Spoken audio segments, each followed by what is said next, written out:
is coming to Canada. Yep, the International Federation of Association Football, FIFA, has picked North America to jointly host the FIFA World Cup in 2026. It'll be the first time that America, Canada, and Mexico have shared anything sports related. And while Canada was the first of the big three North American nations to be affiliated with FIFA, our end of the bid largely centers around the women's team, which currently ranks 8th, while the men's aren't even registered. And although Montreal was part of the original bid to host soccer for the 2026 games, the city recently withdrew its candidacy after the province of Quebec pulled funding under some sort of fiscal accountability nonsense. Meanwhile, the budget of cash-strapped provinces like Alberta continue to support Edmonton's participation, as does Toronto, despite the Big Smoke needing to add a minimum of 10,000 more seats to MLS Stadium just to meet the FIFA requirements. World Cup soccer in Canada in June? And to think, conservatives still deny climate change.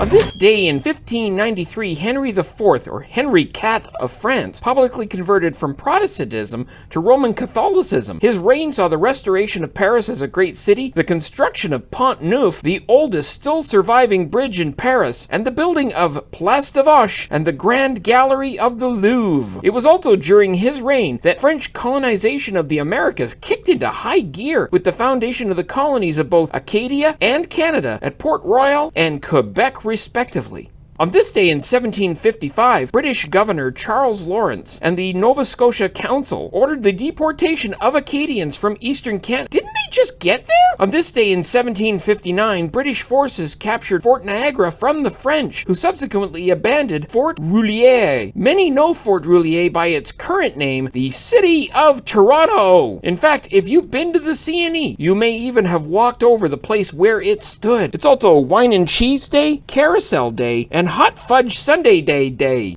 And that's today's Duza Bear Digest. See you tomorrow.